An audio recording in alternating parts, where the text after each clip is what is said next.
que tienen ustedes al frente es el programa de la materia que vamos a llevar estos días, ¿no? Es una materia de lenguaje que tiene como objetivo desarrollar las habilidades de comprensión, análisis y producción de textos, así como el uso adecuado de la normativa lingüística para los participantes que puedan cursar este curso de nivelación.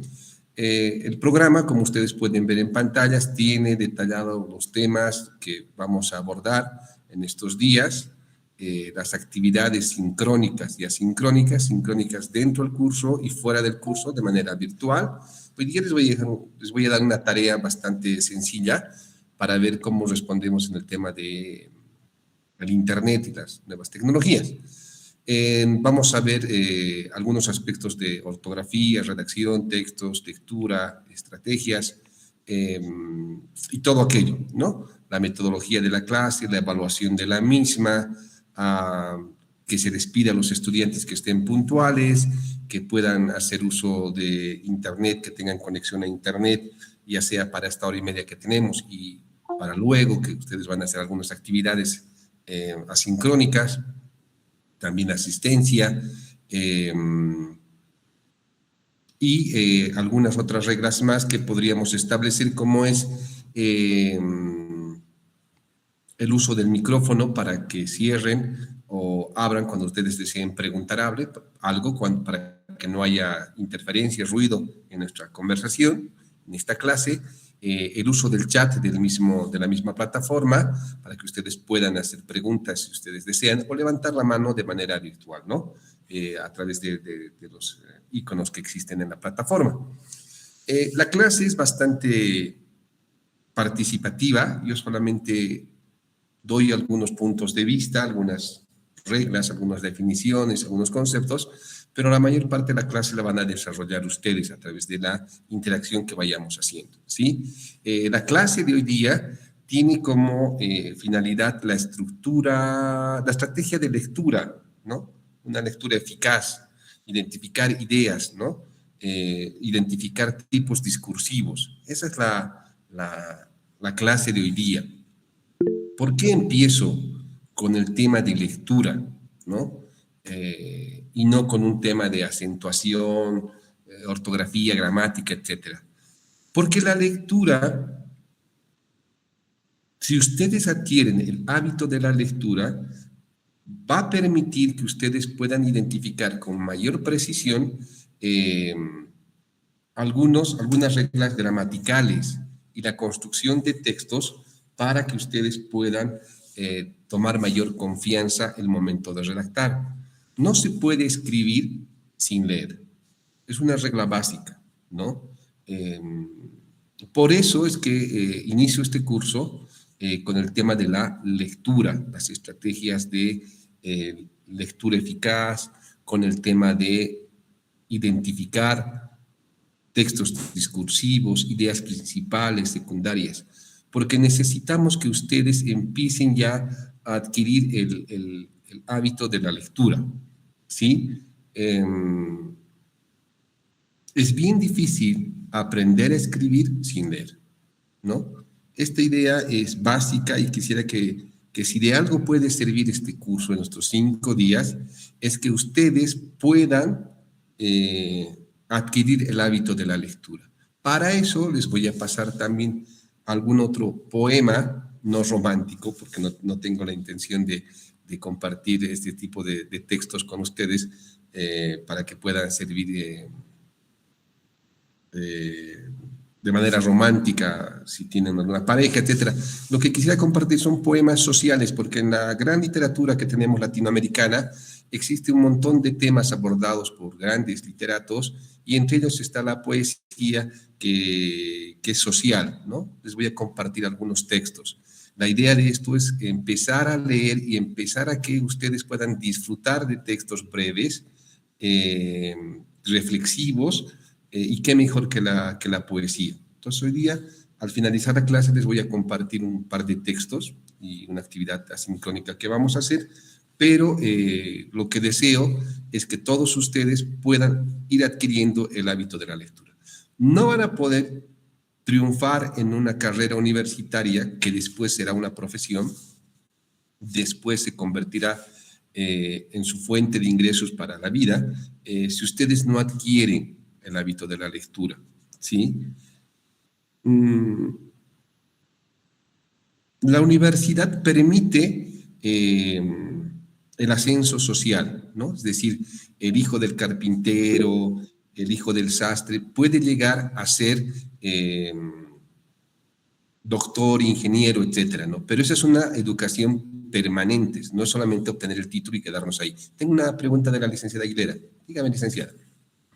Sí, licenciado, le comento que ya no está compartiendo pantalla, se ha cortado.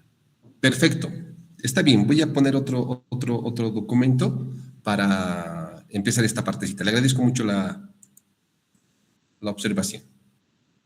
Entonces les decía, la formación en la universidad es permanente y continua.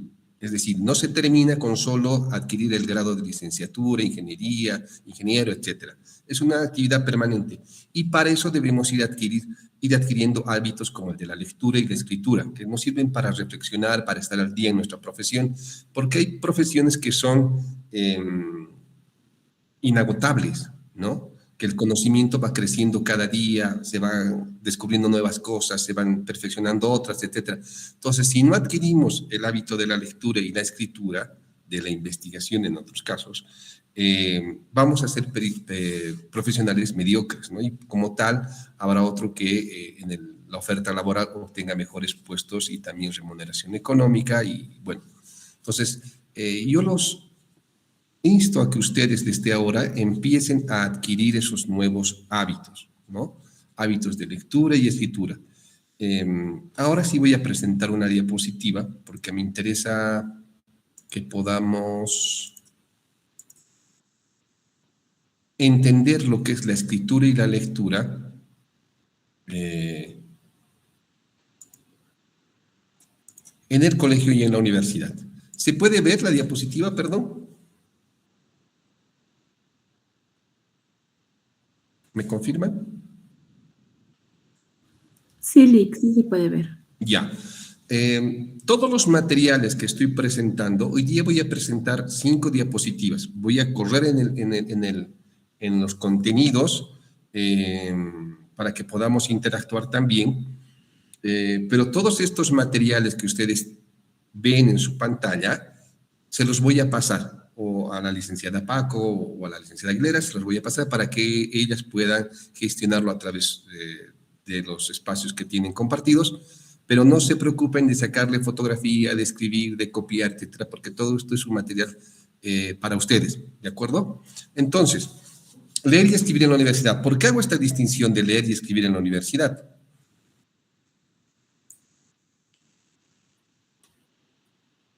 Porque hay una diferencia, ¿no? La escritura en el colegio, la lectura en el colegio es una retención literal, objetiva, de lo que es la información en los textos que les brindan, ¿no? Ustedes en el colegio necesitan identificar básicamente las ideas principales, secundarias, el personaje principal, cuál es el nudo, etcétera, ¿no? De algunos textos que les permiten memorizar algunas fechas, algunos fragmentos de la lectura que les dan, para que ustedes puedan adquirir mayor vocabulario, conocer palabras, conocer algunas teorías, etcétera, ¿no? Muy básicas, pero esa es la idea que tiene, ¿no? Las habilidades que requieren el colegio son identificar el tema central, comprender el significado de las palabras nuevas, seguir una narrativa o una explicación, responder a preguntas de comprensión. Esas es las habilidades que requieren en el colegio que ustedes han utilizado para poder acceder a la universidad, a una carrera universitaria. Los tipos de texto que ustedes leen en el colegio son lectura que es lineal, se centra en lo que dice el texto, el objetivo es la asimilación de contenidos para una evaluación, un examen, un cuestionario, hacer resúmenes. En cambio, en la universidad la lectura adquiere otro significado, ¿no? Ya no es un recorrido lineal, ya no es un recorrido memorístico, es una lectura que requiere un poco más de habilidad, ¿no? Se requiere ya interpretar, evaluar y relacionar la información que obtienen de los textos con otros textos o conocimientos previos ya adquiridos, ¿sí? Ya no es una lectura pasiva, sino es una lectura activa, porque necesitas adquirir nuevos conocimientos, interpretarlos y relacionarlos, ¿sí? Muchas veces este tipo de lecturas es dificultosa para los estudiantes porque utilizan una terminología específica, ¿sí? Utilizan autores, conceptos, teorías que son propias de cada disciplina académica, ¿sí? Cada disciplina académica a la que ustedes pertenecen tiene su forma de expresarse, ¿sí? De comunicarse. Entonces, estas lecturas que ustedes reciben en la universidad tienen su complejidad porque tienen un lenguaje técnico, ¿sí? Que debemos ir adentrándonos y conociéndolos.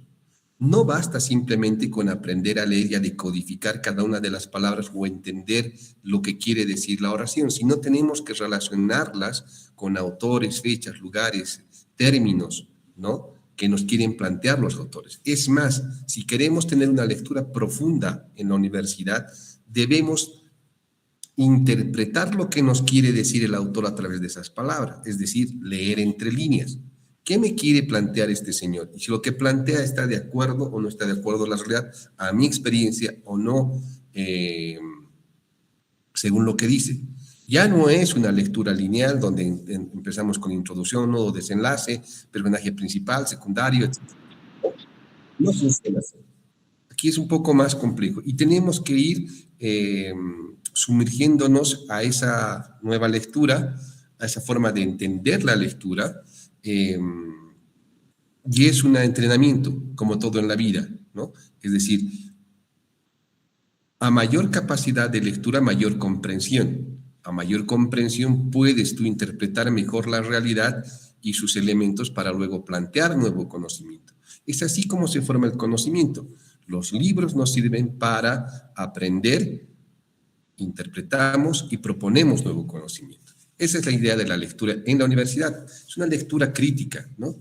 Donde se identifica la tesis del autor. La tesis es lo que propone el autor, lo que nos quiere decir, ¿sí? Su postura, qué argumentos utiliza, si son correctos, no son correctos, son falaces, es una mentira, es un engaño, es una manipulación, qué es lo que no quiere decir.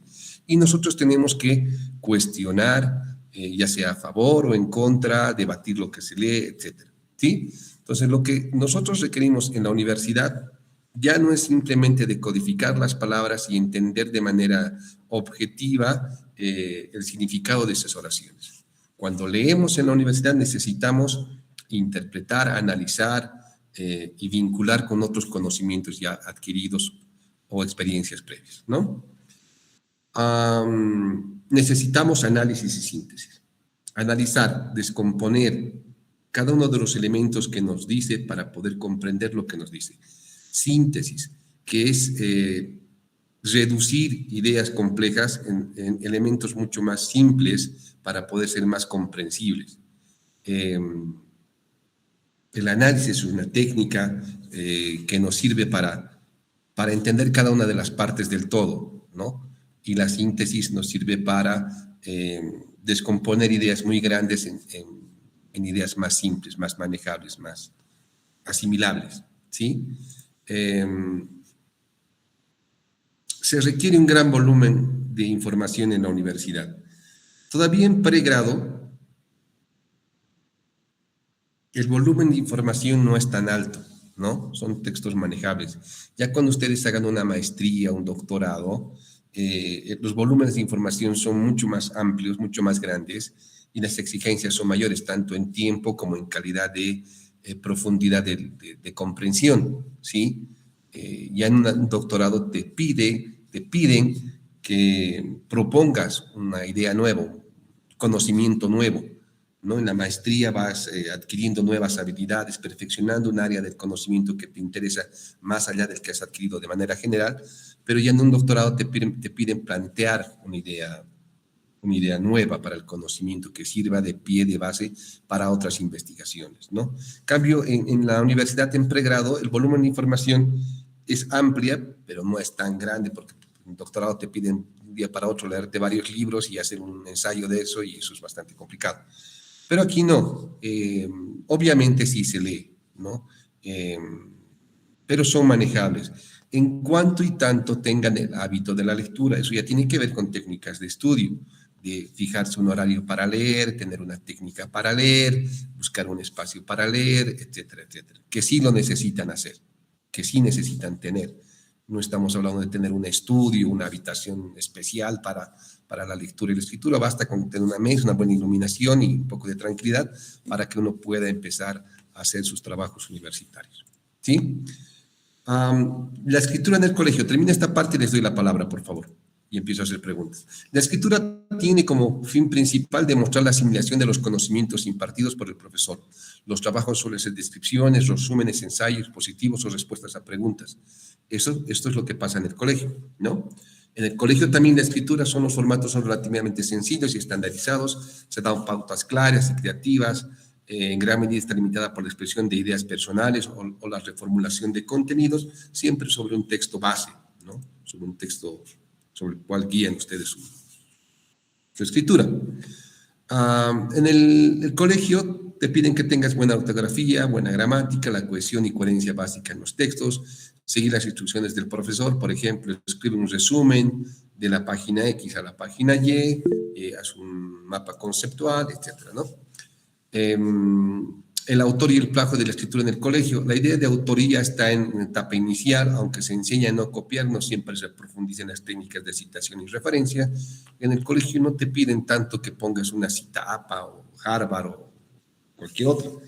Simplemente haces el resumen porque ya te han dicho de qué texto y de qué libro sacar, ¿sí? En cambio, en la universidad, la escritura es un proceso intelectual. Y ojo con esto de intelectual, ¿no? Es un trabajo que juega con ideas y pensamientos, que también es agotador. No piensen que porque pensamos y no nos movemos, no significa que nuestro cuerpo no esté quemando energía. Es agotador el tema de hacer un proceso intelectual y es bastante estresante incluso, ¿no? Pero es el trabajo que hacemos, ¿no?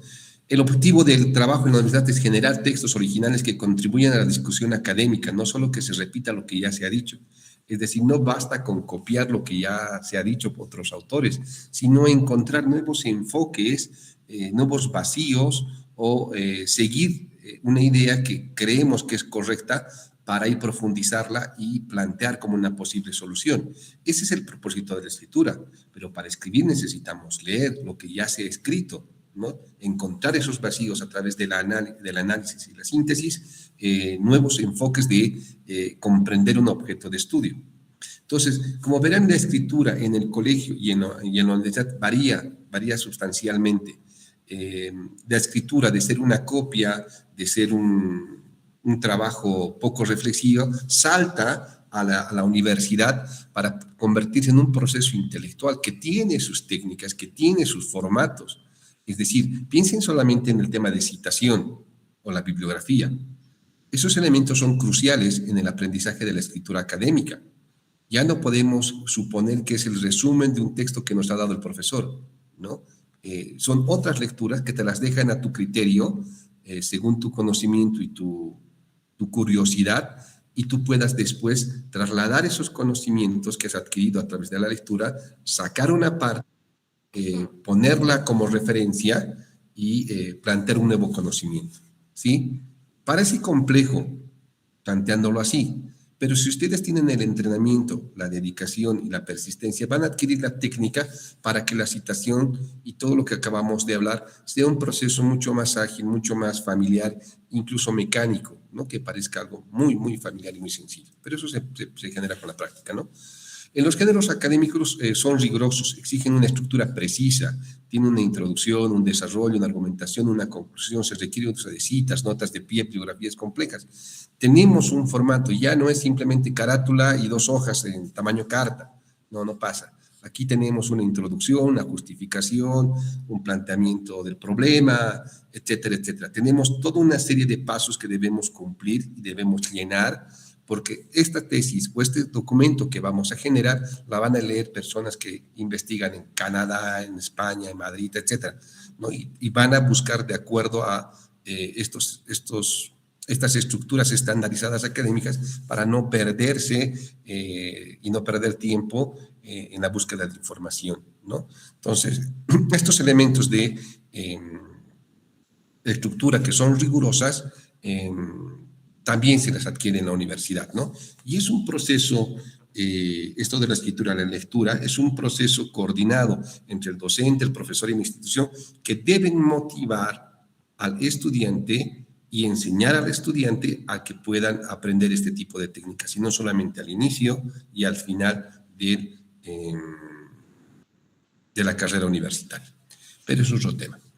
La escritura es un proceso intelectual que permite al estudiante construir su propio pensamiento y argumentación. El objetivo es generar un texto original que contribuya a la discusión académica, no solo que se repita lo que ya se ha dicho anteriormente, porque no tiene sentido decir lo mismo, ¿verdad?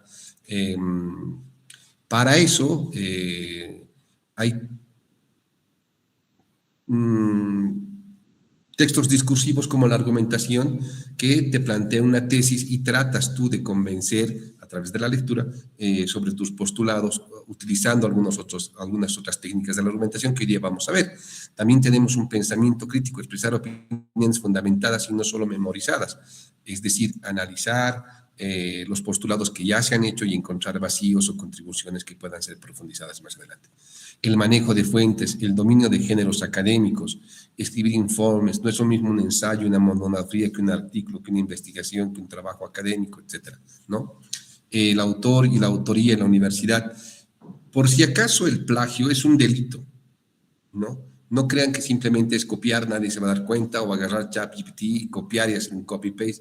Así como hay generadores de ChatGPT para textos académicos, también hay inteligencia artificial que detectan esos elementos. Entonces, si ustedes cometen el error de hacer un copy-paste de inteligencia artificial, seguro que va a haber otro que va a identificar y van a estar en problemas, ¿no? Entonces, la autoría, la originalidad, lo inédito de un texto son requisitos para que ustedes no caigan en delitos que pueden ser sancionables dentro y fuera de la universidad, por si acaso, ¿no?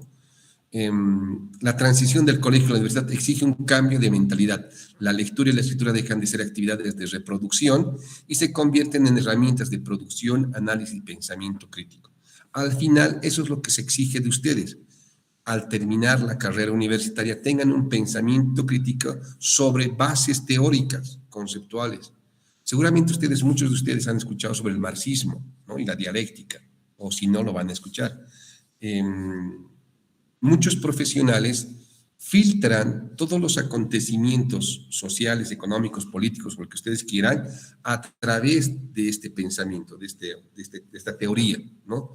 Y los resultados de su análisis difiere mucho de otro que puede ser liberal, digamos, ¿no? Entonces, ustedes tienen que, en la vida universitaria, leer, apropiarse de teorías y conceptos, filtrar los hechos a través de estas estructuras intelectuales para generar un nuevo pensamiento crítico, ¿sí? Ya es un proceso mucho más complejo que solamente la memorización, la copia, la repetición, incluso mecánica de textos o lecturas, incluso aburridas, ¿no? Lectora, ¿no? ¿Qué haces mentalmente cuando lees un texto complejo para tratar de entenderlo? Por favor, los del grupo 2 pueden escribir un par de palabras, una palabra, no sé, para decirme. Dicen, Noelia va a tener la voz. Ok. Noelia, adelante, por favor. Bueno, primeramente, muy buenos días, estimado licenciado, al igual que compañeros. Bueno, respondiendo a la pregunta que nos hace el licenciado, bueno, por lo menos en mi caso, así personalmente, para entender un texto que es complejo, por lo menos yo trato de imaginarlo o visualizarlo como sería, más o menos, para entenderlo de esa manera. Y bueno, tratar de explicarlo como me pide, o bueno, de esa manera sería. Perfecto, perfecto. Unas 3 participaciones más, por favor. Ana Michelle, Fabiola Noemí, Buen día, César. buen día, adelante, por favor. Bueno, yo para entender un texto, la verdad es que imagino y cuestiono, ¿no? El por qué está pasando, por qué tiene ese tipo de argumento, o imaginar los personajes, identificarlos en sí, ¿no? Para poder entender. Perfecto, gracias, Fabiola. ¿Quién más? Milene, Buenos días, sí. Buen día. Liz. buen día, adelante, por favor. Buenos días, dice, al momento de realizar una lectura de un texto complejo, personalmente lo que yo realizo es primero estructurar ese texto, estructurarlo, las distintas capacidades que puede llegar a tener, por ejemplo, en una parte, digamos, que sea algo de historia, puedo llegar a relacionarlo diciendo el por qué ha pasado eso. Es decir, para comprender mejor, estructuro unas pequeñas preguntas para llegar a ordenar mentalmente dentro de mi cabeza y llegar a comprender mejor, aparte de imaginarme también cómo puede haber llegado a suceder eso. Excelente, muy bien, gracias. La última participación, por favor. Noelia, Catherine, Fabiola Noemí, Muy buenos días, Lice y también compañeros, ¿no? La verdad, yo lo que hago al momento de leer puede pasarme en novelas y asimismo historia, es lo que hago, como se dice, estructuro, ¿no? Bastante de ponerme a leer y después me hago las preguntas de qué es lo que ha pasado, por qué ha pasado o cuándo ha sucedido. Eso. Gracias, muy bien. Le agradezco a Judith, a Fabiola, a Miriam, por sus intervenciones. Y si ustedes escuchan o escucharon atentamente lo que acaban de decir, todas ellas se sumergen en el texto, se adentran en el texto y leen de manera activa, ¿no? No es una lectura donde recorre la vista y solamente decodifica, sino que van interiorizándose en la lectura, incluso se cuestionan el por qué, cómo ha pasado, qué ha sucedido. Es más, Fabiola nos decía que se imagina lo que está sucediendo, Miriam decía que relaciona este tema con otros temas, y esa es una lectura activa, ¿verdad? Les va a pasar que van a leer bastante y se van a cansar y van a empezar a leer por leer, es decir, sin entender. En esos momentos lo mejor que pueden hacer es parar un rato, caminar, tomar un vaso de agua, la hidratación es fundamental en nuestro trabajo, y volver a leer, ¿no? Cuando uno empieza a leer por leer, sin entender, simplemente recorre la vista tratando de codificar, es el momento de parar, dar un respiro a la mente y al cuerpo y después continuar con la lectura. Pero en todas ellas, la participación, el sumergirse en el texto es fundamental para poder comprender un texto, ¿sí?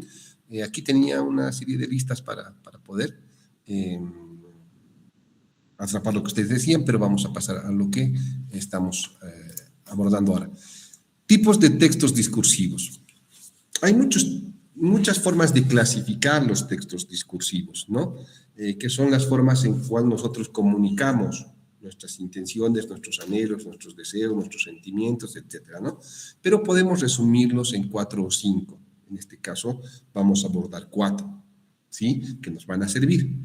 Pero antes de eso, necesito que ustedes entiendan el proceso de comunicación, ¿sí? ¿Por qué les digo esto? Porque tenemos un elemento fundamental. Quiero que me digan cuál es el elemento fundamental dentro de lo que es un proceso de comunicación. Tenemos un emisor, un mensaje, un receptor, una retroalimentación y un contexto, ¿sí? Es más complejo el proceso de comunicación, ¿no? Pero básicamente, si nosotros queremos hablar en términos muy sencillos lo que es el proceso de comunicación, tendríamos un receptor, un mensaje, un emisor un canal, un contexto y una retroalimentación si quieren. Pero bueno, vayamos con esos elementos. En su criterio, ¿cuál creen que es el elemento más importante dentro de un proceso de comunicación? ¿Sí se entiende la pregunta?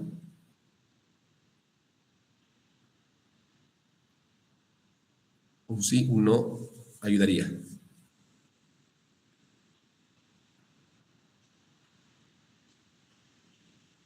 Hola, mundo virtual, ¿están ahí? ¿O estoy hablando al más allá? Sí, licenciado, se entiende.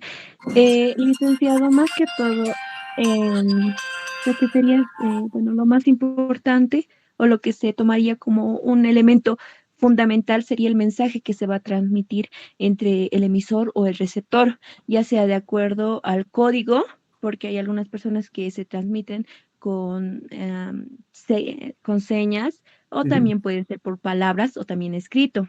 Y Exactamente. eso también va a estar de acuerdo al canal, ya sea por teléfono o presencialmente, que sea la comunicación entre el emisor y el receptor. Excelente, muy bien. Les has dado en el clavo y no hay que darle más vueltas al tema.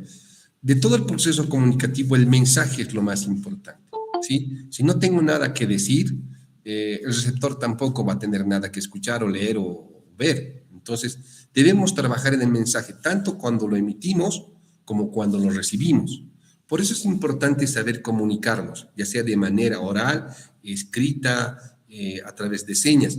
En la universidad, lo que ustedes van a hacer básicamente con mayor frecuencia es escribir, leer y hablar. Hablar porque van a hacer presentaciones orales, ¿no? Es decir, exposiciones. Y cuando trabajen, va a pasar lo mismo para justificar un informe, para presentar un nuevo proyecto, para presentar los resultados de una actividad. Van a tener que exponer. O sea, necesitan ustedes esas habilidades para poder triunfar, ya sea en la universidad o en el mercado laboral. Lo mismo sucede en el tema de la escritura, ¿no? Y lo mismo sucede en la lectura. Necesitan leer códigos, manuales, procedimientos, informes, etcétera, etcétera. Entonces, necesitamos desarrollar esas actividades.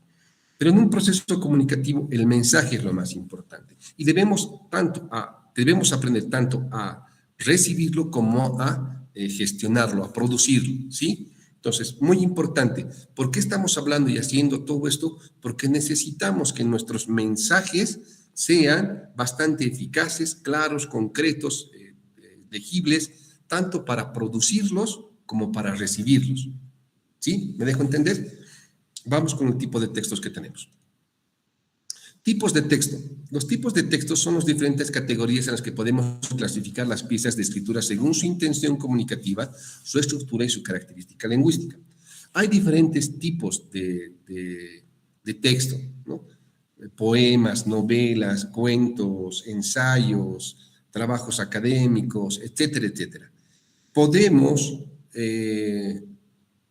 diferenciarlos por su intención comunicativa, su estructura y su característica lingüística. ¿A qué nos referimos con su intención comunicativa? Es el objetivo principal que el autor desea alcanzar. Define el sentido del mensaje. Mi intención comunicativa. ¿Con qué intención estoy deseando comunicarme con alguien? Quiero informar de algo, quiero persuadirlo para que piense o haga algo, apelo a sus emociones, a sus sentimientos para que realice algo, lo hago de manera estética, literaria, para mostrar belleza, encanto, hermosura, algo que yo quiero presentar o decir. ¿Cuál es mi intención comunicativa? Entonces, dentro de los tipos de texto tenemos una forma de definirlos, que es la intención comunicativa. La segunda, la estructura. ¿Cómo se organiza? O sea, ¿cómo organizo yo estos textos? No es lo mismo escribir para X que escribir para TikTok, que escribir para Facebook, ¿sí? Cada uno de esos tiene sus limitaciones y su propia estructura. Lo mismo pasa con los textos, ¿no? Es el esqueleto del texto. ¿Qué es lo que yo voy a poner primero?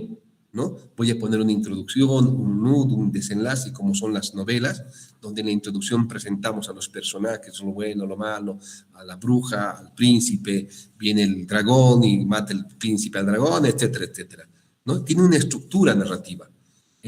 Lo mismo pasa con la exposición, con la argumentación, con la descripción. Cada una de este tipo de textos tiene su estructura, ¿sí? que conviene seguirla a un principio. Cuando ustedes ya sean mucho más expertos, podrán hacer variaciones si gustan, si se los permite también el tipo de texto que están trabajando. Pero mientras tanto conviene seguir la introducción, el nudo, el desenlace, en lo argumentativo, la tesis, el cuerpo argumentativo, la conclusión, en la expositiva, la introducción, el desarrollo y la conclusión, etc.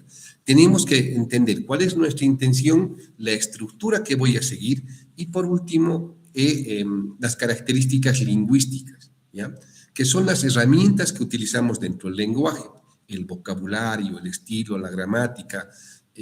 Por ejemplo, en los textos objetivos, los informativos, cuando ustedes leen una noticia, van a ver que no está escrita en primera persona. Es decir, yo creo que el presidente debería abrogar la ley de la subvención.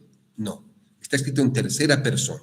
¿Sí? Es decir, el ejecutivo de la Central Obrera Boliviana afirmó que no pararán las movilizaciones hasta que se derogue el decreto. Es en tercera persona, no me incluye. Eso tiene que ver con la tercera persona gramatical. Primera, segunda y tercera persona. Yo, tú, ellos, ¿verdad? Plural y singular, etc. Vamos a ver eso con calma, no se preocupen. Lo denotativo. Palabras con su significado real del diccionario. ¿Qué es lo que denota y qué es lo que connota? Denota lo que es literal. Si yo les hablo de una lupa puede ser para ver cosas pequeñas o grandes, hacerlas más grandes, ¿no? Pero connotativamente también puede significar que nos están espiando, investigando, ¿no? Una cosa es lo que denota y otra cosa es lo que connota. Lo denotativo es su significado literal. Lo connotativo es como tú lo interpretas de acuerdo a tus conocimientos, cultura, contexto, etc. ¿Sí? Entonces, las palabras que vamos a utilizar, que son nuestras herramientas para expresar ese mensaje que es importante, debemos saber su significado denotativo y connotativo para no caer o incurrir en errores. ¿Sí? El uso de oraciones enunciativas y tecnicismos. Como lo digas, hará que sea más fácil, más comprensible o más complejo y no comprensible, ¿sí? Y eso depende de la habilidad y también de la intención que tenga el emisor. Hace algunos años, mientras más complejo hablabas y escribías, te creías más intelectual, ¿sí? Si querías que te llamen intelectual, deberías hablar complejo, con términos muy rebuscados, con términos que la gente diga, ah, qué bárbaro, este tipo habla en difícil y no lo entendemos, por eso debe ser más inteligente, aunque lo que diga no tenga coherencia o relación con lo que estaban hablando. Pero eso es lo que pasaba antes, para que los intelectuales se pongan en un altar, en un pedestal y digan que son capísimos, pues buscaban términos muy, muy rebuscados, incluso griegos, latinos, palabras por si acaso, persona, ¿sí? Por si acaso. Los textos académicos se escriben en tercera persona, no en primera. No es yo digo, yo pienso, yo creo, no. Se escriben en tercera persona. ¿Por qué? Porque el conocimiento que generamos está sobre la base de otras ideas y sobre todo porque no deben interferir nuestros juicios de valor y nuestras subjetividades. Obviamente es un debate muy fuerte ese de lo subjetivo, lo objetivo, que nada es objetivo, etcétera, ¿no? Pero mientras menos aparezcan nuestros sesgos personales en un texto, mucho mejor. Por eso se recomienda, se escribe en tercera persona, ¿sí? Vamos a hacer ejercicios de eso, no se preocupen. En textos subjetivos, argumentación, narrativos, el uso de la primera persona. En los textos argumentativos, sí se permite el uso de la primera persona, ¿sí? Por ejemplo, yo creo que la intervención de Estados Unidos a Venezuela es un agravio contra todo Latinoamérica. Es una opinión muy personal, pero yo estoy pensando eso y voy a argumentar por qué esa es mi posición, con algunos ejemplos, con algunos datos históricos, etc. Sí se permite en lo argumentativo. Los textos instructivos, por ejemplo, prima más lo imperativo, que es mezcle, corte, limpie, una, etcétera, etcétera. Entonces, como verán, las características lingüísticas, cómo se dice, también juega un papel para establecer las categorías de tipos de textos discursivos que tenemos. Nosotros vamos a ver 4, ¿sí? 2 con mayor precisión y 2 de manera muy rápida y pasajera, porque no creo que les pueda ser útil en esta etapa. Además que creo que lo otro es mucho más importante. Sin embargo, no deja de ser importante como para poderlo mencionar. Tenemos el texto narrativo, ¿sí? ¿Qué hace? Cuenta una sucesión de hechos o acontecimientos, reales o ficticios, que ocurren en un tiempo y espacio determinados. Responde a la pregunta, ¿qué pasó? ¿Sí? Es decir, ustedes han leído cuentos, novelas, leyendas, qué sé yo, ¿no? Son textos narrativos, donde se cuenta qué pasó. Una novela, a ver, que 100 años de soledad, que si no la han leído se las recomiendo. Otra novela, La casa de los espíritus, de Isabel Allende, Rayuela, de Cortázar. No sé, podemos buscar muchos textos literarios clásicos, excelentes, buenísimos. Pero son textos narrativos con los que ustedes seguramente están familiarizados, ¿no? Hay varios autores ahora, sobre todo, que apelan al tema de autoestima, de superación, de ese tipo de textos, ¿no? Que son, tienen una estructura muy básica y muy simple también, ¿no? Pero seguramente ustedes conocen o han leído o están leyendo uno de esos textos que me parece fabuloso. No hay textos buenos ni malos, creo que los textos responden a una necesidad interior que hace que nuestras búsquedas vayan por esos caminos, ¿no? Yo, en lo personal, prefiero los clásicos porque son textos que ya han superado el tema del tiempo y de la crítica, y que son clásicos porque abordan temas muy humanos y de una forma muy precisa y muy adecuada, y por eso es que han sobrevivido al tiempo, ¿no? Hay otros tipos de textos, sobre todo ahora, yo que soy comunicador se los digo, que más que ser buenos tienen buena estructura de marketing y llegan a ser los más vendidos, pero no los mejores. No importa el texto que lean, el tema es que lo lean. Pero volvamos al texto narrativo. El texto narrativo tiene esa característica, contar algo, ¿no?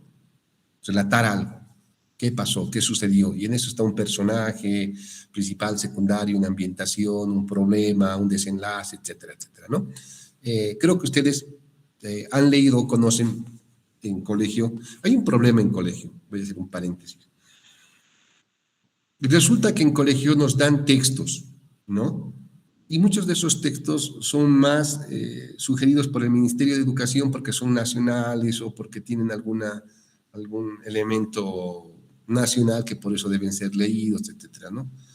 Yo me acuerdo, por ejemplo, cuando estaba en colegio nos hacían leer La Chascañagua y La Niña de sus ojos, Los árboles no mueren el pie, no sé, textos nacionales, ¿no? Pero la búsqueda de nuestros compañeros y mías eran otras, ¿no? Que si yo, el amor, los amigos, la música, no sé.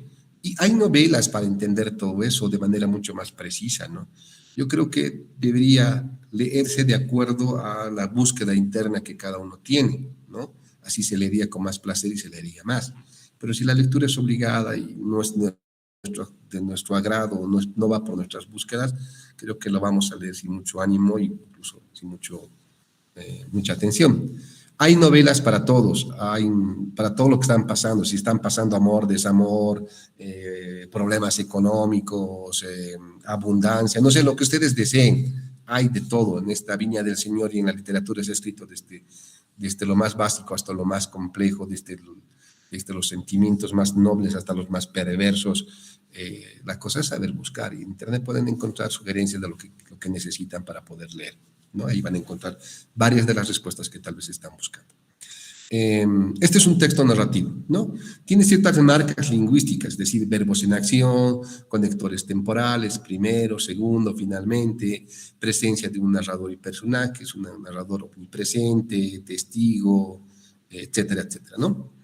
Por ejemplo, el 24 de febrero del 2024, el gobierno venezolano denunció ante la Asamblea Nacional la incursión de drones no identificados desde el Mar Caribe.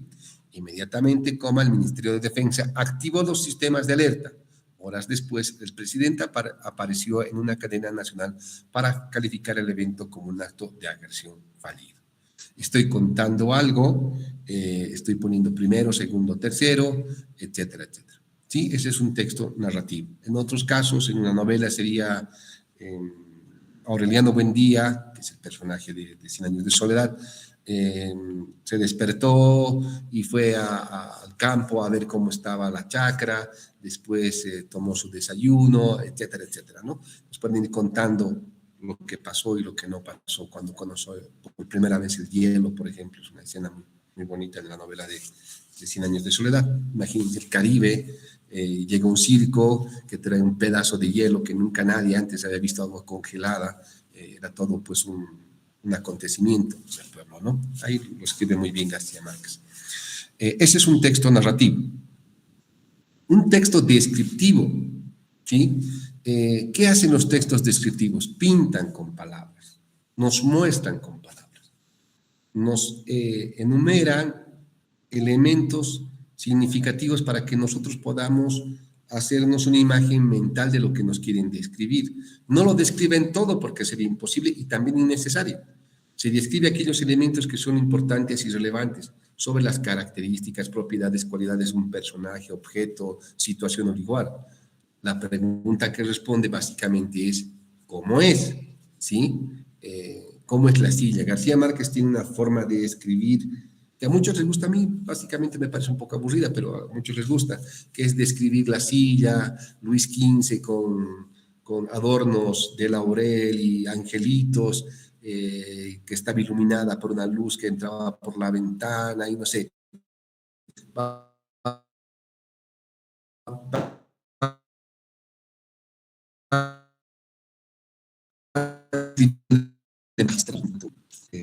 ¿No? Para crear esa ambientación y hacerte vivir, incluso le pone sabor a los colores, ¿no? Capísimo, ¿no? Y te dice, fue la silla en la que el libertador Simón Bolívar se sentó para dictar su último decreto, por decirles, ¿no?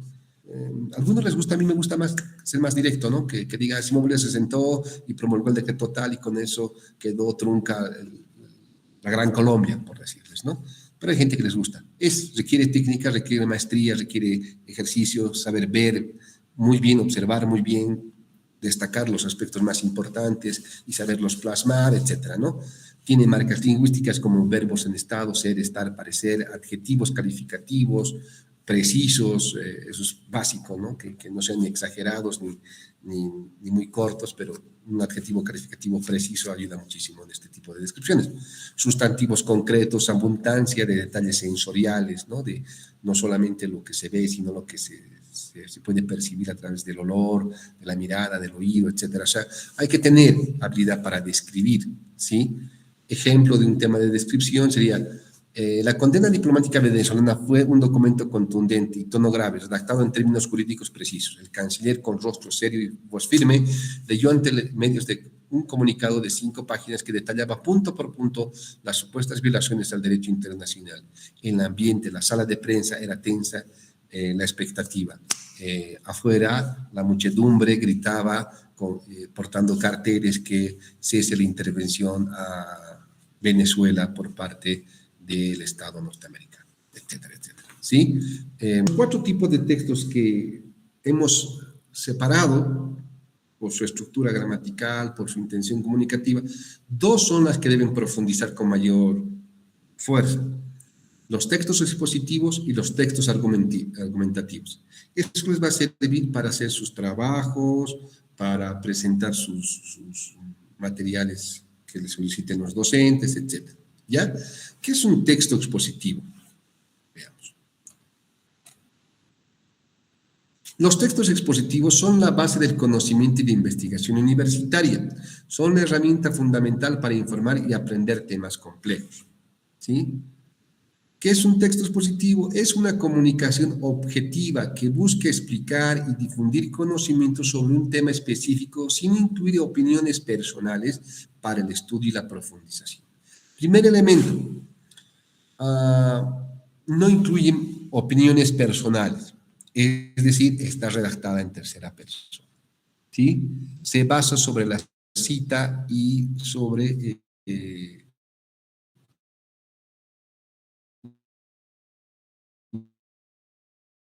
los datos de las investigaciones. ¿Sí? Hay un debate largo en la ciencia sobre la objetividad y no la objetividad de las ciencias sociales, de la ciencia en sí.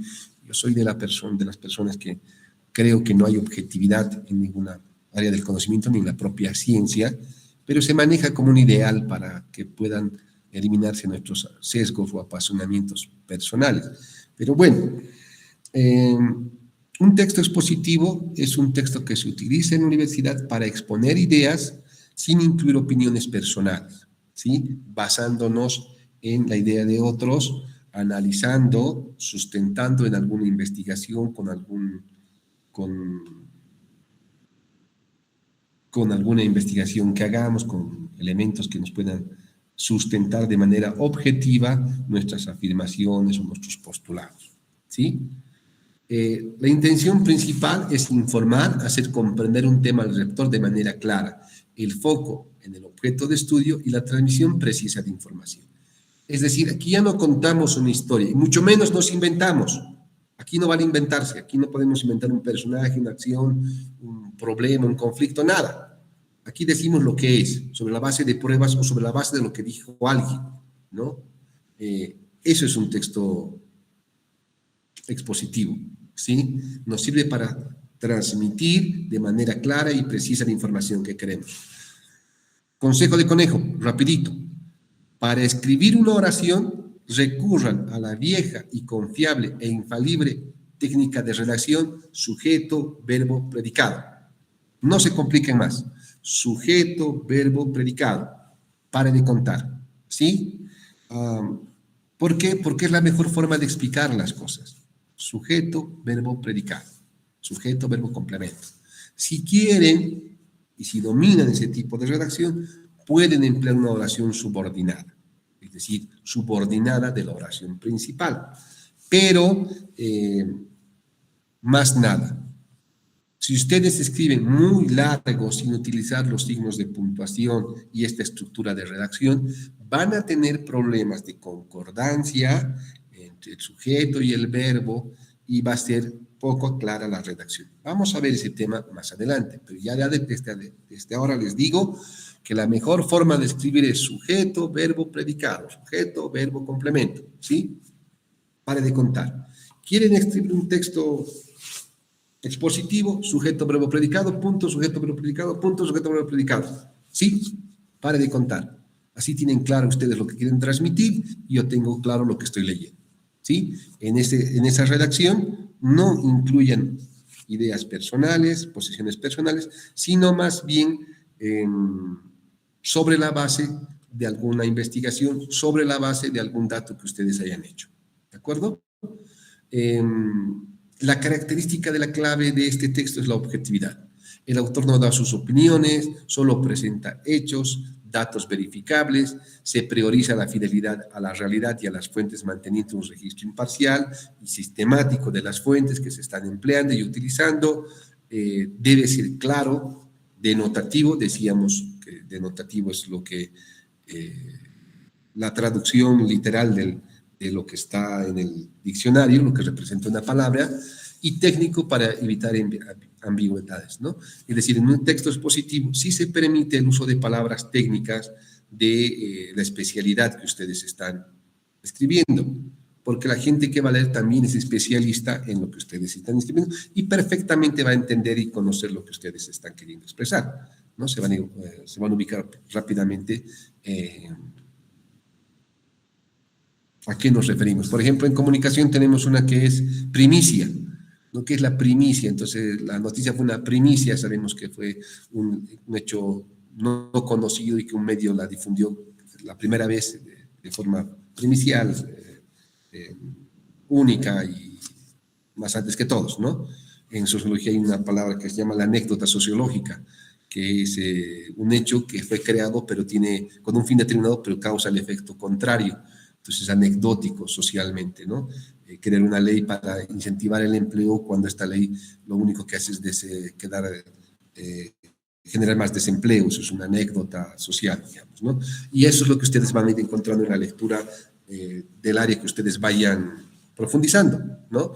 Palabras técnicas, conceptos, etcétera, que otros pares similares a ustedes ya conocen de manera muy profunda. Por ejemplo, los docentes conocemos las teorías, los autores, si hubo personas que han contradecido esto o aportado, etcétera, etcétera, ¿no? Entonces, vamos a entender rápidamente lo que quieren transmitirnos, pero se utiliza este tipo de lenguaje denotativo, o sea, literal, y técnico, ¿no? Que pueden transmitir ideas o cosas de cada disciplina. Estructura lógica y ordenada. Las ideas se presentan de forma coherente y organizada, con una estructura lógica que ya el lector a través de la explicación. ¿Cuál es esa estructura de un texto expositivo? Cuenta con una introducción. Su función es presentar un tema, contextualizarlo y establecer el propósito o el objeto de estudio. Desde el arranque, desde la introducción, se plantea el objetivo del texto, ¿no? Es decir, qué es lo que se pretendió alcanzar con esta investigación o estos datos. ¿Para qué? Para que yo, lector, me interese o no, y no tenga que estar buscando en todo el texto cuál ha sido el objetivo del texto. Entonces, una primera parte de la estructura de un texto expositivo es una introducción.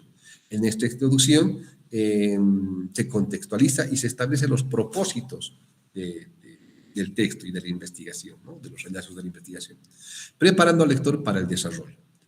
La segunda parte, obviamente, de la estructura básica de un texto expositivo es el desarrollo, que es la parte más extensa donde se amplía el tema, se exponen ideas, datos, ejemplos, clasificaciones y comparaciones, ordenando la información de manera lógica, coherente y bien estructurada, ¿no? Es una parte amplia, ¿no? Porque ahí necesitamos exponer los datos, los ejemplos, clasificar, comparar, ordenar la información de acuerdo al tema, al orden cronológico, según el criterio que nosotros veamos en esta segunda parte. Por último, tenemos la conclusión, que ofrece una síntesis o resumen de lo expuesto, puede señalar consecuencias o la relevancia de la información, pero no debe introducir temas nuevos, sino reforzar lo expuesto o los hallazgos que ustedes han encontrado en el transcurso de su investigación, ¿no? Reiterar los datos más sobresalientes. Cuando uno lee un paper, un trabajo académico, generalmente ve el resumen, las palabras claves y la última parte, ¿no? Las conclusiones, ¿no? Para saber si el tema te sirve o no te sirve, ¿no? Por lo menos yo hago eso. Si me interesa, si veo que está de acuerdo a lo que estoy buscando y lo que necesitando, me voy al marco, al marco teórico, donde encuentro más la argumentación que podría o no necesitar para mi trabajo de investigación. Reviso la bibliografía para ver si el libro que citan lo he leído, lo tengo o no lo tengo, lo he investigado o no lo he investigado, lo he tomado en cuenta o no, etcétera, ¿no? Pero si ustedes quieren rápidamente saber si un texto les sirve, pues vayan a leer el resumen y las conclusiones para ver si lo que necesitan está en ese documento o no. Ese es un texto expositivo, ¿no? Que tiene esta estructura, que es una introducción, un desarrollo y una conclusión, ¿no? ¿Cuál es la organización de ideas, ¿no? Hay una forma deductiva, es decir, que va de lo general a lo particular. Se inicia con una idea principal grande, ¿no? Una tesis global, qué sé yo. Estados Unidos invadió Latinoamérica en diferentes momentos, con diferentes intenciones. Esa es mi estructura deductiva, que iré desglosando a través de ejemplos específicos, ¿no? En Panamá, en Bolivia, en Brasil, en Colombia, en tal fecha, en tal, apoyó tal golpe, etcétera, etcétera, ¿no? Entonces, esa es una forma de estructurar deductivamente, de lo general a lo particular. Eso se llama un método deductivo. Tenemos el otro, que es el inductivo, que es de lo particular a lo general. Se exponen casos concretos. Lo que pasó con Venezuela, ¿no? Que seguramente ustedes conocen, es un hecho muy particular. Puedo arrancar de ese hecho particular para ir a lo general, para mostrar que Estados Unidos no es la primera vez que toma este tipo de posiciones tan groseras y tan aberrantes en Latinoamérica que nos ven siempre como el patio trasero, ¿no? Puedo ir de lo particular a lo general, eso se llama inductivo, o de lo general a lo particular, que es lo deductivo, ¿sí?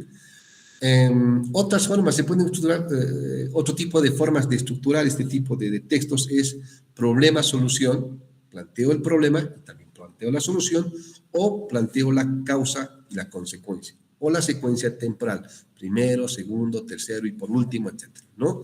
Hay varias formas de estructurar este tipo de textos. Los que estoy mencionando ahora, o deductivo, inductivo, el problema, la solución, la causa, la consecuencia, la secuencia temporal, son formas discursivas de organizar nuestras ideas para presentar o exponer nuestra tesis, ¿sí? Recursos lingüísticos, la forma como decimos. ¿Recuerdan que veíamos la diapositiva de textos? ¿Cómo decimos? Conectores lógicos. Algunos conectores que encadenan un párrafo con otro o una idea con otra, eso se llama conectores. Piensen en una cadena, cuando hablamos de conectores, piensen en una cadena, imagínense una cadena, es un conector lógico. Por ejemplo, además, por lo tanto, es decir, sin embargo, son conectores que empleamos en la redacción para que una idea esté enganchada a la otra, que un párrafo esté enganchado al otro, ¿no? Y no parezcan desestructurados o incoherentes. Este tipo de conectores lógicos sirven para guiar al lector, establecer relaciones claras de cohesión entre ideas, ¿sí? Algunos conectores que tenemos en textos divulgativos se utilizan en tesis, en artículos, en manuales, etcétera, ¿no? ¿Dónde están? Conectores aditivos, por ejemplo, que adicionan, además, asimismo, hay varios tipos de conectores. Les voy a pasar una lista de conectores de acuerdo a lo que ustedes quieran expresar. Y conviene que ustedes de estos conectores, de esta lista de conectores que les voy a dar, se aprendan unos 3 o 4, ya sea que adicionan, que enumeran o que contradicen, para que cuando ustedes estén escribiendo puedan emplear estas palabras. Recomendación, otra vez un consejo de conejo, revisen la lista de palabras, de conectores que les voy a dar para que ustedes aprendan 3 o 4 para el momento que cuando estén escribiendo una oración y quieran conectar con la otra, utilicen estos conectores lógicos, ¿no? Ya sea para contradecir, para adicionar, para enumerar, etcétera, etcétera. ¿Sí? Es un consejo de conejo. Yo me comprometo a darles esta lista y ustedes, espero, se comprometan a revisarlo. ¿Sí? Textos divulgativos están dirigidos a un público amplio y no especializado. Su objetivo es informar sobre temas generales de interés de manera accesible, ejemplos, artículos de difusión, diccionarios, etcétera, ¿no? ¿Dónde se emplean estos textos expositivos? Son en los textos divulgativos, en textos especializados, dirigidos a expertos, académicos, estudiantes avanzados, presuponiendo un conocimiento previo, tesis académicas, artículos científicos, manuales técnicos. La importancia para el estudiante universitario permite la adquisición de conocimiento complejo y el desarrollo del pensamiento crítico al obligar a contextualizar y relacionar ideas dentro de un campo de estudio. Es decir, para escribir un texto expositivo, ustedes necesitan comprender lo que están escribiendo, separar algunos elementos, unirlos, reordenarlos, reescribirlos y presentarlos. Eso es un trabajo intelectual, agotador, por cierto. Y en algunos casos nada placentero. Escribir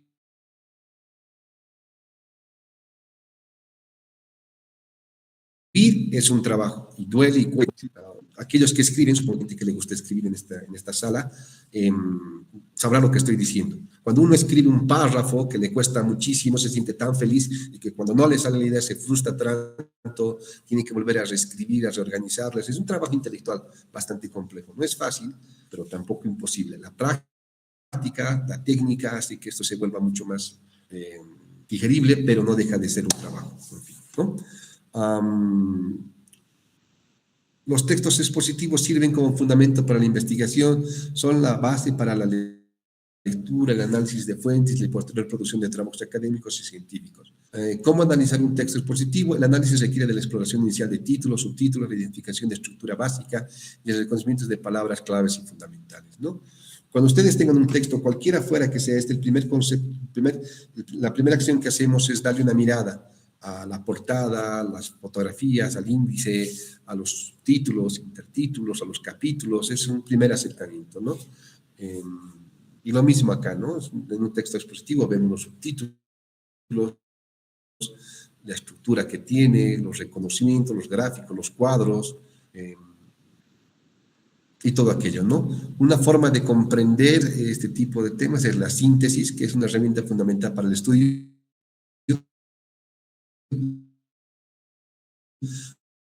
Consiste en resumir ideas principales del texto con sus propias palabras, reforzándolas del mismo, ¿sí? El color, hay varias técnicas de estudio para hacer una síntesis, ¿no? De un trabajo. Tu rol como lector y productor, el dominio del texto expositivo te convierte en un lector crítico, capaz de diferenciar hechos de opiniones y uno riguroso y preciso. Al final, ustedes tienen que leer un texto con mucha pertinencia y con un pensamiento crítico y un análisis crítico para que ustedes puedan entender cada uno de los postulados, las teorías, los aportes, los resultados de las investigaciones, las incoherencias, los hallazgos, etcétera, etcétera, ¿no? Y al fin y al cabo ustedes van a poder adquirir también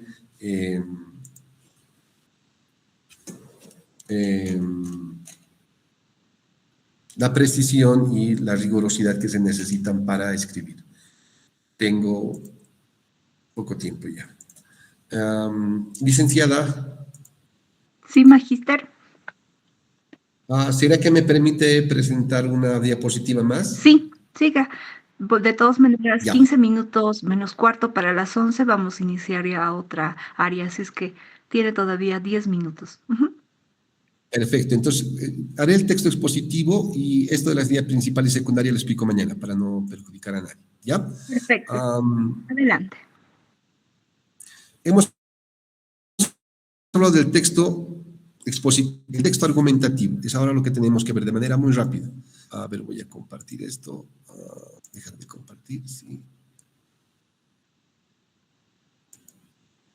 Ventana, compartir. ¿Pueden ver lo que estoy compartiendo?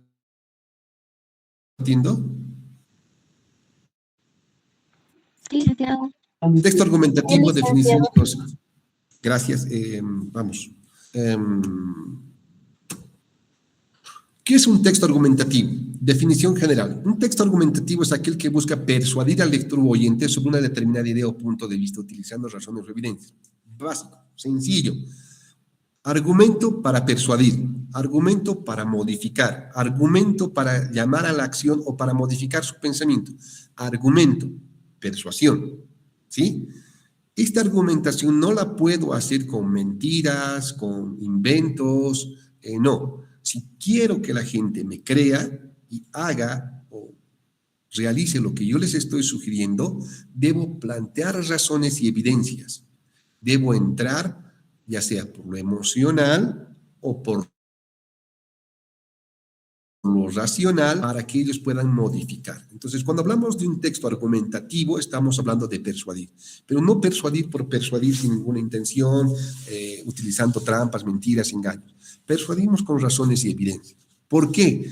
Porque si nuestro receptor se da cuenta que yo estoy utilizando mentiras o lo quiero engañar, mi persuasión se rompe, mi argumentación se rompe.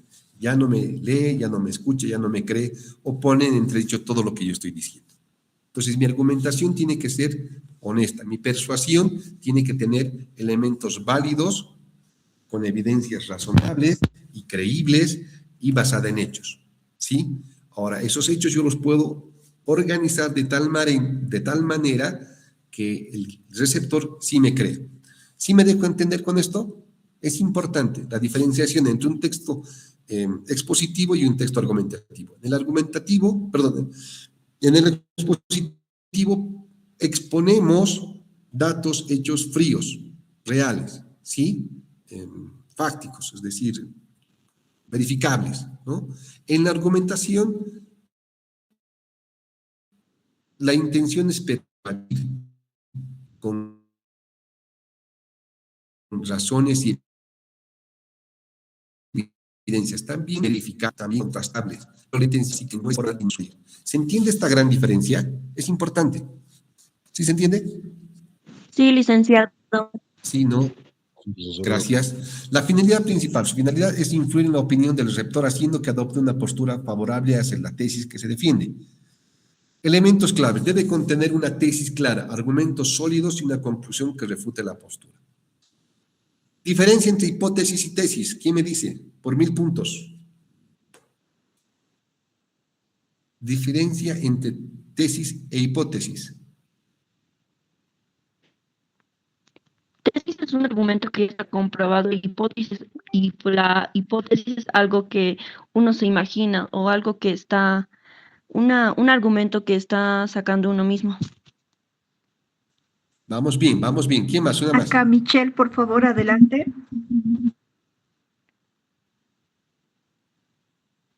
Lizondo, adelante, Michelle. Hipótesis, a lo que yo tengo entendido bajo conocimiento, hipótesis, digamos, son como creencias o son como dichos nomás. Por ejemplo, los mitos serían prácticamente una hipótesis, una suposición, algo que argumenta o trata de dar un significado a algo, pero que no es comprobado teóricamente. Ya, eso de leyendas más o menos, pero ya, otra más. Aquí, licenciado, la hipótesis es una pregunta que tú mismo te haces, pero el análisis es lo que responder a la pregunta que te haces. Sí, una hipótesis es un enunciado que puede ser cierto o no. Por eso en un trabajo académico van a tener una hipótesis. Hipótesis es que la Universidad Mayor de San Andrés es la mejor universidad del mundo, o de Bolivia, o de La Paz, si quiere, ¿ya? Esa es mi hipótesis. Ahora, yo debo, a través de argumentos, de datos, argumentar esa mi tesis, ¿sí? Hay una diferencia entre hipótesis y tesis. En este caso, en el tema argumentativo, esta tesis, lo que yo planteo, lo que yo quiero que ustedes comprendan, la debo poner de manera clara.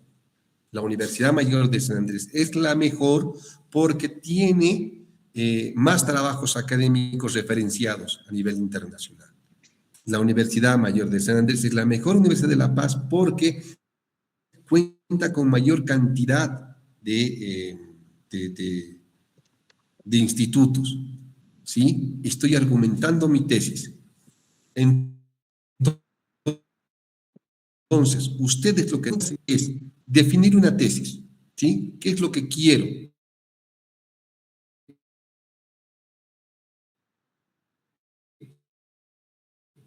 Que la gente crea, piense, diga, ¿sí? Esta tesis la puedo presentar de manera explícita o implícita. Cuando digo explícita, es que lo digo tal cual es.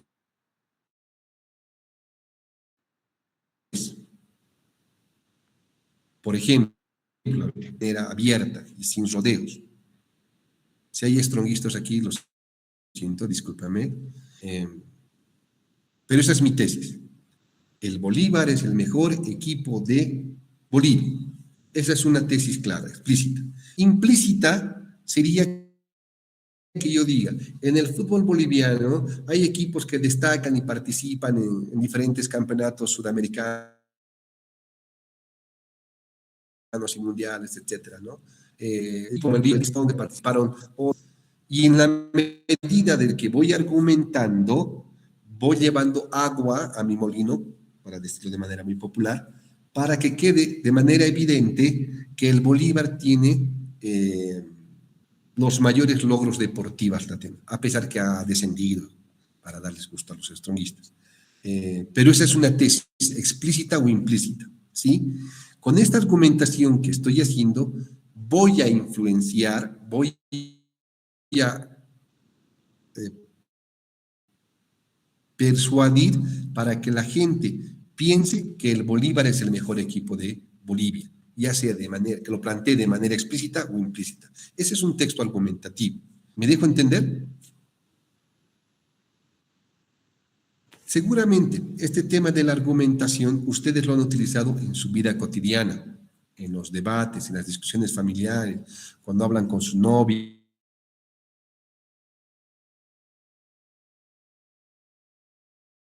para hacer valer su posición, ¿no? De ir al cine o ir al parque, no sé, de comprar esto o no comprar aquello, o si es más rico este panetón que el otro panetón, no sé, cosas así muy, muy cotidianas, ¿no? Y ustedes dan razones, argumentos, ya sea por precio, por tiempo, por calidad, qué sé yo, pero van a buscar evidencias para sustentar su tesis, su posición, ¿no?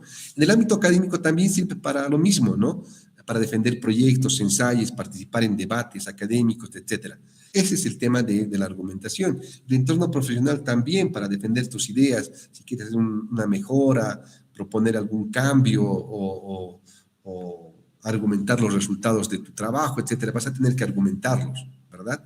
Entonces, eso es lo que necesitamos que entiendan, la diferencia entre un texto expositivo y un argumentativo. En el primero, el expositivo es hechos, informar. En el expositivo es persuadir sobre la base de evidencias y datos, ¿no? No es una persuasión alegre ni antojadiza, sino que tiene su criterio formal. ¿Cuál es la estructura de un texto argumentativo? Se presenta el tema, se formula la tesis, se anticipa los argumentos, como primera parte, en una introducción. En una introducción puedes hacer todo esto. Presentar el tema, contextualizas el tema, captas la atención del lector ofreciendo un panorama general del argumento, ¿sí? Formulas una tesis, planteas la idea central que se va a defender, que se va a argumentar, que debe ser clara, concisa y directa. Planteas la tesis, ya sea de manera explícita o implícita, pero tienes que hacer mención a lo que quieres argumentar. Anticipación de los argumentos. Se mencionan brevemente los argumentos que se utilizarán para respaldar la tesis, cuando una idea, dando una idea de lo que vendrá. Hay técnicas que están en esta misma diapositiva para persuadir, que vamos a ir viendo. El desarrollo. Entonces, tenemos una introducción donde tenemos la presentación del tema, la formulación de la tesis y la anticipación de argumentos. Una segunda parte, que es el desarrollo. Argumento 1, se presenta el primer argumento a favor de la tesis, acompañando ejemplos, razonamientos lógicos, pero se presenta la tesis con algún elemento argumentativo. Argumento número 2, el desarrollo un segundo, complementando el anterior y ofreciendo perspectiva adicional. Refutación de contraargumentos, se considera posibles objeciones a puntos de vista contrarios y se refutan con argumentos sólidos, ¿sí?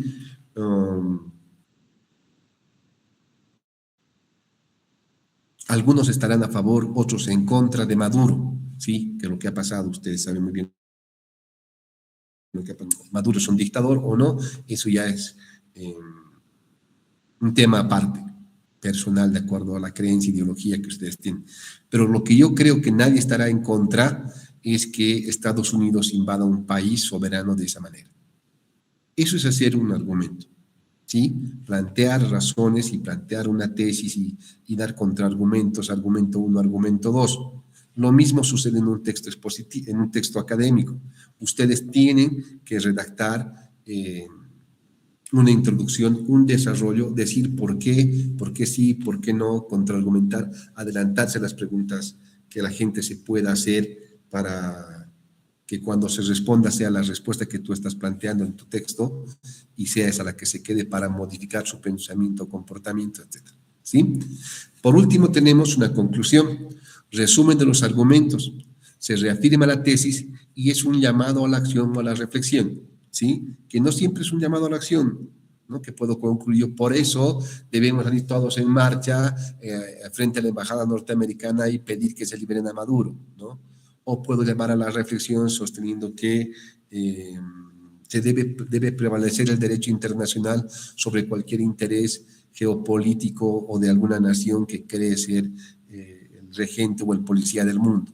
Es una reflexión, uno es un llamado a la acción y otro es una reflexión, ¿sí? Más o menos funciona así, pero esta es la estructura que ustedes deben manejar en un texto argumentativo. Una introducción donde se presenta el tema, se formula la tesis, ya sea de manera explícita o implícita, se anticipa los argumentos, un desarrollo donde se desarrollan, perdón la reiteración, el argumento 1, el argumento 2, los contraargumentos. Ahorita vamos a ver algunas técnicas de desarrollo de argumentos, y por último una conclusión que resume los argumentos, reafirma la tesis y un llamado a la acción. Tipos de argumentos, lo que les decía, argumentos deductivos, inductivos. Deductivos, parten las premisas generales para llegar a una conclusión específica y lógica, lo que veíamos en la anterior clase, hace un ratito, en la anterior diapositiva. Inductivo, se basa en la observación de casos particulares para llegar a una conclusión general. ¿Puedo partir de un tema general? Sí. ¿Para llegar a algo específico? Sí. ¿Para qué? Para que convencerte, persuadirte de algo. Inductivos, lo propio, de lo particular a lo general. Analógicos, que es otra forma de argumentos lógicos, argumentativos.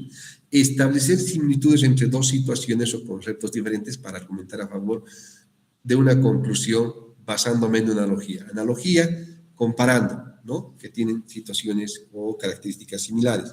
La invasión a Panamá por Estados Unidos y la invasión a Venezuela recientemente. Son dos hechos muy similares que podemos relacionarlos para establecer una conclusión, una única conclusión. Argumentos de autoridad. Cuando tú estás argumentando algo, si tú dices, lo dijo Albert Einstein, lo dijo el Premio Nobel de la Paz, Rigoberta Menchú, no sé, si tú citas de expertos, lo dijo don Luis Ramiro Beltrán, ¿no? Tiene más peso tu argumentación, porque si lo dijo él, que es una autoridad, que es una eminencia, tiene mayor credibilidad tu argumentación. Puedes poner datos históricos, ¿no? El 2019 en Bolivia, la Embajada de Estados Unidos propició el supuesto golpe de Estado a Evo Morales, ¿no? Y no es la primera vez que la embajada interviene en hechos que hacen al Estado boliviano. En 1952, cuando estaba la revolución del MNR, también al ver afectados sus intereses intervino y truncó esa revolución, etcétera, etcétera. Puedo utilizar elementos históricos, ¿verdad? Datos y estadísticos. 7 de cada 10 bolivianos piensan que el golpe o que la intervención a Venezuela, más allá de si crean que Maduro no es culpable de narcotráfico, no. O sea, este tipo de argumentos de autoridad sirven muy bien para que tus argumentos sean más creíbles y más válidos. Entonces, ustedes cuando redacten un texto en la universidad van a poner citas de expertos, van a poner datos históricos, van a poner estadísticas. Entonces, cuando los docentes leamos, digamos, sí, tienes razón. Su argumentación es de este señor que sostiene que es una eminencia y que también lo he leído, es correcta. Entonces su argumentación es buena, ¿sí? También hacemos apelación a argumentos emocionales, a los valores. El tema de sometimiento de una nación a otro, el tema de que hay alguien que se crea superior a otro, el tema que nos vean siempre como su patio trasero o que hagan lo que les parezca sin consultar a nadie, llega, ¿no? Más allá de si es Estados Unidos o Japón, no deberían hacer eso, ¿no? Entonces, se apela a los valores emocionales, a los argumentos emocionales, para que tu argumentación cale y tenga el efecto que queramos, ¿no? Que es persuadir. Ejemplos personales, ¿no? Se comparten ejemplos personales que ilustren el argumento y generen una conexión emocional con el público, que humanicen el mensaje para que pueda llegarles, ¿no? ¿Quién no ha tenido problemas con la policía de manera injusta por alguna infracción de tránsito o algún conflicto en vía pública? Es lo mismo que deben sentir los los venezolanos en este momento, etcétera. Vas argumentando con ejemplos personales para que la gente se sume a tu posición o a tu argumentación. Narraciones y anécdotas, ¿no? También sirve como argumentos emocionales. Se utilizan las narraciones, anécdotas para hacer argumentos más atractivos, memorables, facilitando la comprensión, la conexión emocional. Y por último están los argumentos éticos, que de acuerdo a ciertos códigos deontológicos podrían o no ser consideradas faltas éticas o no. Eso también sirve el momento para establecer argumentos, ¿no? Ejemplos de tipos de argumentación, creo que ya no, sobre la tesis del cambio climático, no, artículos de opinión sobre educación, debate político,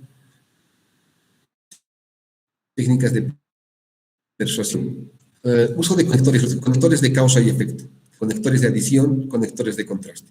Conectores de causa y efecto son palabras de encadenamiento que te sirven para establecer relaciones de causa y efecto, para adicionar información o argumentos. Conectores de contraste para introducir ideas opuestas o contrarias, ¿no? Que te sirven para argumentar. También están las preguntas retóricas, involucran al público. Haces una pregunta para que el público se responda de manera mental, cuando tú ya le das la respuesta para que se vaya sumando. Puedes captar la atención comenzando con una discusión, con una polémica, con algo poco usual para captar la atención y generar el interés a tu tema. Reforzar los argumentos usando preguntas sugerentes que refuercen la validez de tus argumentos, ¿no? Guiando siempre el pensamiento de la persona que lee, ¿no? Repetición de ideas clave. Hay que repetir la idea clave dentro de la argumentación para que no se diluya la idea principal y puedan ustedes conseguir el efecto deseado, ¿no? El uso de superlativos, pues, magnificar algo, ¿no? Agrandar algo, ¿no? Para resaltar su importancia. Si nosotros no actuamos ahora, pronto se van a entrar a Bolivia, o a Perú, o a Brasil, porque así les gusta, ¿no? Una exageración controlada. Licen, perdón que lo corte, ya estamos dentro del horario para Ya. poder realizar.